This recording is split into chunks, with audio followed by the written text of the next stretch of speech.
आज का जो विषय है जिसके बारे में हम बात करेंगे, बहुत जबरदस्त चीज बताने जा रही। एक इंसान सोचता है ना, अकेले बैठता है, जब एक इंसान का कुछ ना काम चल रहा होता है ना कोई उसको पूछने वाला होता है, अपने से बातें करता है। क्या बातें करता है यार, क्या अचीव किया आज तक मैंने। अंदर से आवाज आती है कुछ ना है। कोई मेरा कौन ऐसा बंदा है जिसको मैं सच्ची में कहते ना दिल से अपना बोल सकूं।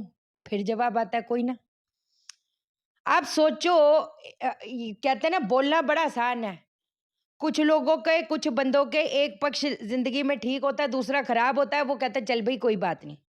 एक इंसान के सारे दुनिया के दसों दिशाओं से अगर पक्ष खराब है तो वो इंसान करे तो करे क्या। उसकी जो शक्ति है वो टूटती चली जाती है। उसकी जो आइडेंटिटी है, उसका जो अस्तित्व है, एक लूजर को लूजर ही बोला जाता है, एक विनर को विनर ही बोला जाता है ना। कोई जिसकी कहते हैं ना जो टूट रहा है, उसकी हर चीज उसको नाकामयाबी मिल रही है, कोई ये नहीं देखता कि उसको हो सकता है उसने भी उसके पीछे से, पर्दे के पीछे से बहुत मेहनत करी हो। तो कहने का मतलब ये है कि जो आपकी खोई हुई जो आइडेंटिटी है, जो आपके आपके जो ऊर्जा आप लेकर बैठे हो, जो तकदीर लेकर बैठे हो, उससे लड़ने के लिए कुछ ऐसे महाशक्तिशाली चीजें बताने जा रही हूं। पैरों पे चक्कर लग जाता है एक इंसान का जब when we talk talk of predictive astrology, that is separate. लेकिन जो आप लोग सुनते हो, है ना, जो भी इस भाव में ये बैठा है तो ये हो जाएगा वो हो जाएगा, कभी भी एक इंसान की उपलब्धि या एक इंसान का फेलियर वो एक प्लेनेट की वजह से कभी भी नहीं होता। हमेशा याद रखना कि इस प्लेनेट ने उसको राजा बना दिया, नहीं। प्लेनेट कंबाइन होती है तो एक इवेंट घटित होता है। और एक होती है एस्ट्रोलॉजी, एक होती है न्यूमरोलॉजी, रिची है। एक होती है एस्ट्रोलॉजी, एक होती है न्यूमरोलॉजी, एक होते हैं सबके फादर साहब। उस कैलकुलेशन के लिहाज से अगर पीरियड उल्टा पड़ गया ना तो आपकी पतरी भी कहीं ना कहीं फेल हो जाती है। पतरी में तो लिखा था, अरे वाह यार 10वां भाव 11वां भाव मिला हुआ है, 10वां भाव कर्म, 11वां भाव अपना गेन। और गेन तो बड़ी दूर की बात है, खाने के बाद लाले पड़ गए, खाने के वांदे पड़ गए। बट ठीक है, आपकी शक्ति लौटाना मेरा मकसद है। और कहते ना मैं मेरे लेवल पे पूरी ताकत लगा दूंगी। गरीबी की जब बात आती है, गरीबी मिटाने वाले भी ये चूक उपाय हैं। और गरीबी मैंने हमेशा बताया, शास्त्रों में बड़ी प्यारी चीज लिखी है। गरीबी वो हमको लगता है ना पैसों से, कई लोगों के पास पैसा है लेकिन उनसे कोई हाल पूछने वाला नहीं है, कोई उनका अपना नहीं है। इससे बड़ा गरीब क्या होगा। एक इंसान के लाइफ में रिश्ते भी हैं, पैसा भी है, उसकी सेहत साथ नहीं दे रही, वो बेड से उठ नहीं पा रहा। इससे बड़ा गरीब क्या होगा। डिप्रेशन को तो अपन भाव नहीं देते, it's not easy and we should take it very seriously. लेकिन ये नहीं कि हम दवाइयां खा रहे हैं दुनिया भर की। हम आप ये चीज समझो, मैं डिप्रेशन में हूं, या तो भैया मैं तो हमेशा कंसल्टेशन में भी समझाती हूँ, या तो भैया तुम्हारे पति के पास, तुम्हारे बाप के साथ पास बहुत पैसा है कि तुम डिप्रेशन में रह सकते हो, है ना। मेरी माँ ने हमेशा मुझे ये चीज बोली है। लेकिन जो जिस इंसान ने घर चलाना है तो वो इन चीजों से उसको, उसके पास कोई ऑप्शन ही नहीं है सिवाय अपने को इस चीज से निकाले। बट चलो खैर, दूसरा भाव, 10वां, 11वां, 9वां, इट इज वेरी इंपॉर्टेंट। चौथा, ऐसे तो सारे भाव है। 10वां भाव क्या करता है, वो कर्म करवाता है। 11वां भाव को उच्च कोटि का होने के लिए क्यों जरूरी है, वो फल देता है। चौथा भाव अपना एसिड देता है। दूसरा भाव अपनी सेविंग और फैमिली लाइफ का है। तो यहां पर अगर दुश्मन ग्रह आकर बैठ गए, या जो इनके जो जो प्लैनेट्स हैं वो कहीं ना कहीं छठा, 8वां, 12वां में संबंध बना रही है, तो ये कहीं ना कहीं गरीबी वाले योग बनाएगा ही बनाएगा। फैमिली लाइफ भंग करेगा, घर की सुख शांति भंग करेगा। ऐसे तो चीजें बहुत है।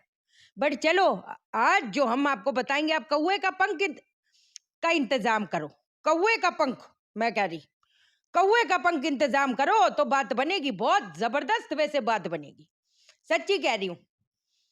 कौवे का पंख करो और देखो अपने जो फटे पुराने जो जूते चप्पल हैं, जूते चप्पल, कोई भी कोई पुराना जिया हो, वैसे तो जूते चप्पल फटे हुए पहनने नहीं चाहिए। मुझ से जाए ना तो फेंक डालने का, एक इधर एक उधर।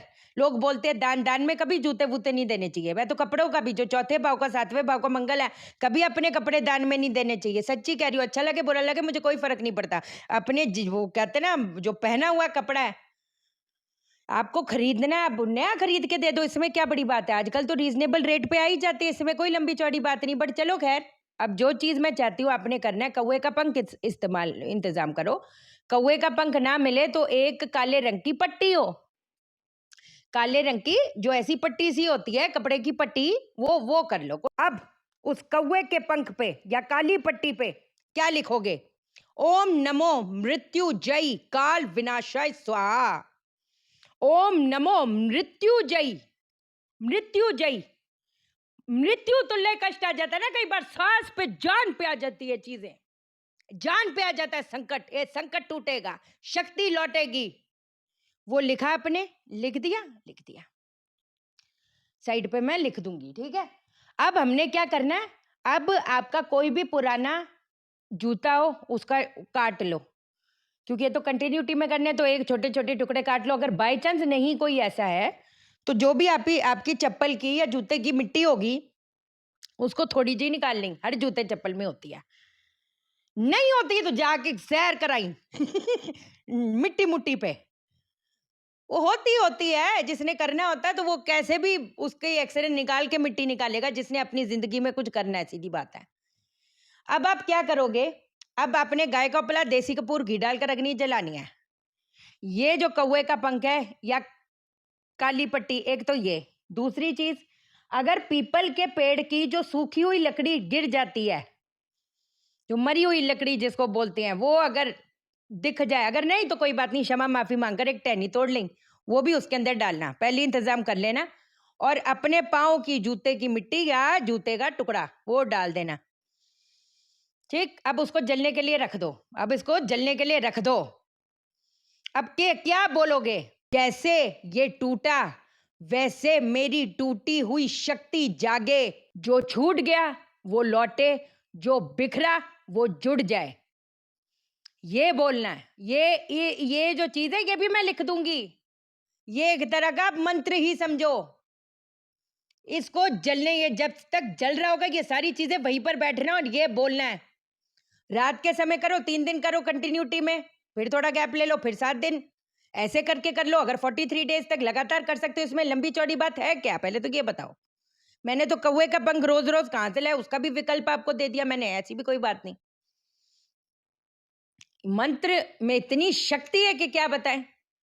दूसरी चीज, वैसे एक आपको बात बताती हूँ, मैंने तो जब हर जगह से संघर्ष आता है ना, सिर्फ मैं कहती अगर नहीं भी पढ़ पाते हो सिर्फ सुन लो, सिर्फ सुन लो।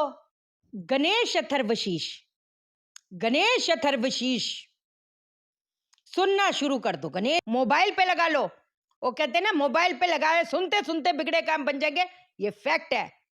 और वो वॉइस जो चुनोगे ना उसमें भी अलग अलग आ जाती हैं, तो वो भी, अब मैं ऐसी किसका क्या ही नाम लूं, बट कुछ ऐसी वॉइसेस है जो बड़ी पावरफुल है। मतलब है ना, जब वो बोलते हैं, जो जब पढ़ते हैं तो पाक, वो हमको सुनना भी वैसे ही चाहिए। जो कहते हैं ना एकदम जो गूज बम्स है ना, you get an awakening like that, you have to listen that. एक तो गणेश है थर्वशीष। एक चीज आपको बताऊं, पीपल पे जल चढ़ाना शुरू कर दो, जैसे मैं अभी आपको बता रही हूँ। थोड़ा सा जल लो, जल के अंदर आपने लाल चंदन डालना है, जल के अंदर आपने पीला चंदन डालना है ना, वो डाल दिया आपने। क्या कहते हैं, 1-2 रत्ती के जो दाने होते हैं वो, और बताशा, ये पीपल पे रोज चढ़ाना शुरू कर दो, संडे को छोड़कर।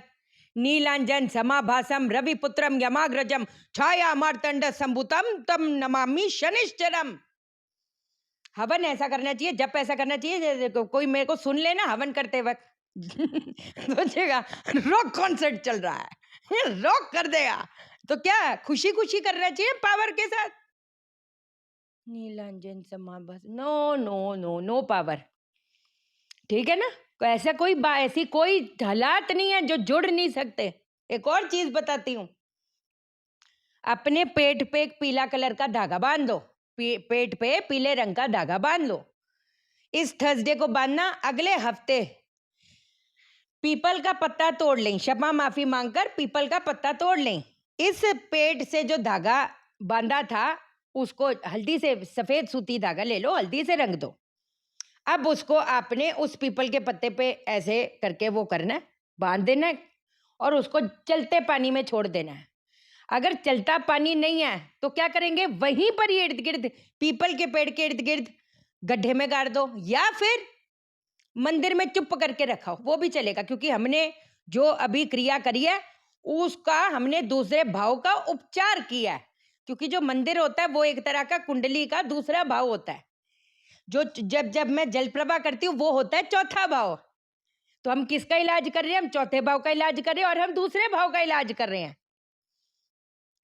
ये जो काजल वाली आपको चीज मैंने बताई है ना, वो वारे न्यारे हो जाएंगे, वारे न्यारे। 3 दिन करो, 7 दिन करो, 3 दिन करो, 7 दिन करो, ऐसी बहुत ऐसी शक्तिशाली चीजें हैं जिसको करने से वो कहते हैं ना, जो दुर्भाग्य है वो घुटने टेकेगा। ये लिख के ले लो। आपके जो पैर पे चक्कर लग गया है ना, जब अब कुछ बचा नहीं, अगर ऐसा कुछ महसूस हो रहा है, ये जो आपका महसूस होना आज का है ना, वो महसूस कर लो। अब आगे से दिन बर दिन जैसे जैसे आप करोगे वो नहीं होएगा, वो नहीं होएगा। ये वादा है शाइना सेठ का। बस अपनी चीजों पर डटे रहो। ये उपाय कर रहे हैं, कुछ कर ही नहीं रहे, लेकिन 6 महीने पहले किया तो था। नो नो नो, अगली सुबह उठे हो ना, फिर से आज खाना खाए। 6 महीने पहले खाना खाया तो था, अब क्यों खाए फिर? तो वो प्रोसेस है ना, लिविंग का प्रोसेस। तो कर्म भी भक्ति है, कर्म भी अपना धर्म है, अपना फर्ज है। डिटेलिंग में इस पे भी बात होगी, कोई ऐसी बात नहीं। ठीक है, चलो ध्यान रखो अपना।